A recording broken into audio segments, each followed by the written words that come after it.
What the helly? I've been meaning to make a video for a while, but for a number of different reasons, I haven't. So today I thought I'm definitely going to make a video. Even yesterday I said, no, I have to make this video. But for some reason, I didn't make this video. And today I was mentally prepared to make a video and post it. And for some reason, I thought, let me just check my phone before I make this video. Literally, about 10 minutes ago, I thought, let me just check my phone for no apparent reason. And then I saw the bombshell. Show me the money.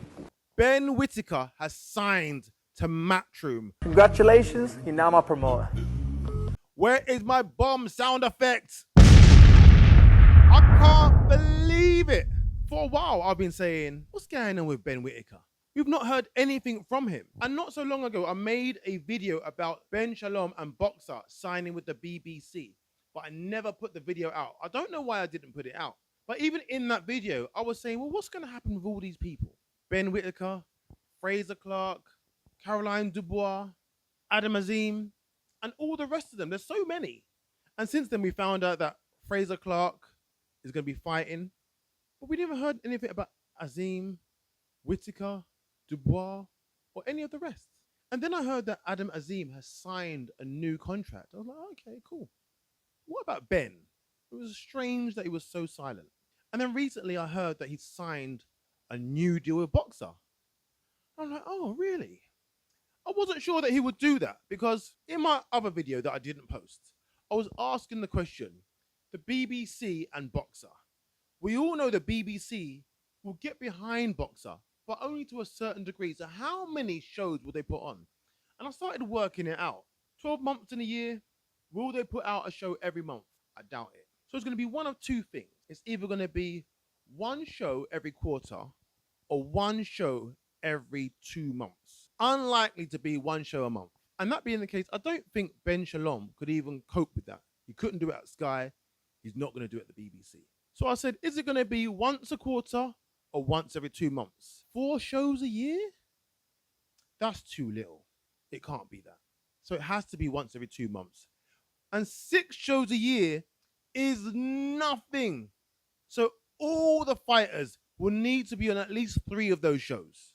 Minimum. But then it turns out that there's only 4 shows a year. 4 shows a year for all the Boxer stable to get on. It's not possible. You have to fight at least 3 times a year. At least. I'm not saying you should be fighting 3 times a year. Minimum, absolute minimum for somebody who's making their mark, learning their trade. 3 times a year is minimum. You basically have to put all your fighters on every single show. That's not going to happen. So I thought to myself, there's a very good chance that all 4 of those boxers, Fraser Clark, Caroline Dubois, Adam Azim, and Ben Whittaker, might jump ship. But then maybe not. Because there is an argument to say that even though you don't have as many fights on the BBC, the outreach is greater. Every single person who has Sky has the BBC. So when they have the argument about going on the zone, oh, it's just an app, Sky's better, fine, I get it. But then you can't beat the BBC. And other people have said the same thing, and it's true. You might be watching Casualty. Then after Casualty comes on, something else, I don't even know what they show. Strictly Come Dancing. You're just sitting there in front of your TV, and then the boxing just pops on. Oh, great. And it's not like Channel 5. Do you know how many times Channel 5 has a fight on? And I haven't got a clue. Like, who watches Channel 5? Lots of people watch the BBC. And if you're waiting for Match of the Day to come on, you're sitting there waiting, boxing's on there, getting you in the mood for Match of the Day. Not only that, if you think about it, it's the BBC. And if the BBC gets behind you, there's all sorts of things that they can do.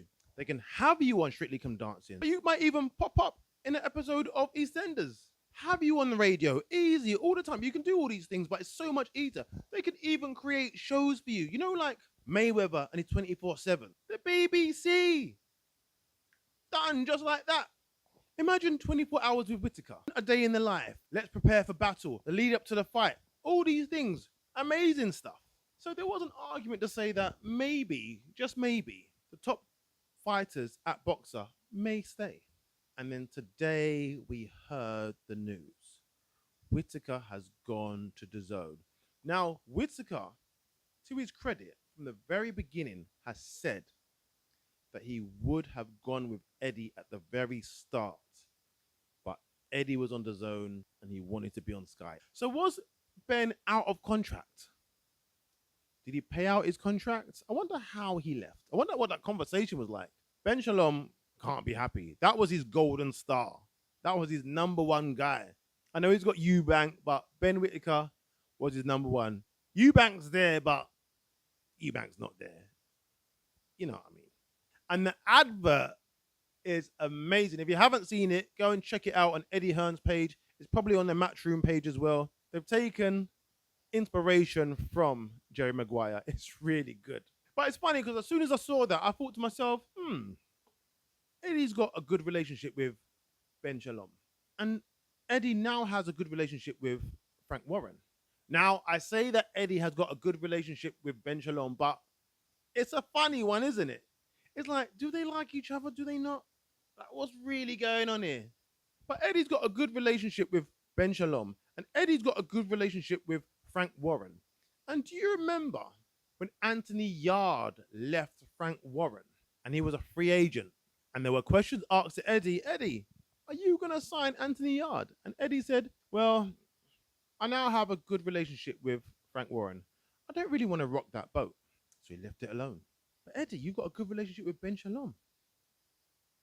And he just signed Ben Whittaker. What's happening here? The best promoter for someone like Ben Whittaker is definitely Eddie Hearn. And you may even argue that the best promoter for Ben Whittaker is Frank Warren. You may even argue that the best promoter for Ben Whittaker is someone stateside. But nobody is going to argue that the best promoter for Ben Whittaker is anybody at Boxer. So this is a great move for Ben Whittaker. There's a lot of eyes on the zone. A lot of things are happening on the zone. It's not got the eyeballs that Sky had. It's not got the eyeballs that BBC has. But at least he'll get fights. I'd like to see what the plan is for Ben Whittaker. What are his stages? Is he going for the British title? Is he going to bother with the English title? Commonwealth? Is he going to do all that stuff? Is he going to be fighting UK fighters? Or is he going to be fighting fighters from abroad? At what point does he step up and go to fringe world level? He's nowhere near that now. So it's not going to happen. But at what point does it happen? How many fights in 2026 will he have? 2025 is almost over. I doubt we'll see him this year. But also, what does this mean for Ben Shalom and Boxer? Because if you don't already know, Turkey Al Sheikh, he's put in some form of sponsorship to Boxer for their new contract with the BBC. And as part of that, I'm assuming he's going to think, yeah, I'll get behind you. You got some fighters that I like. And if he does think that, definitely one of those fighters was Ben Whittaker. He's out of it. He's gone. So Turkey Al Sheikh, how he pronounces his name, he can't be happy. Ben Shalom's got to be fuming. But Ben Whittaker is definitely winning. Show me the money. And apparently, Eddie Hearn loves black people. I love black people!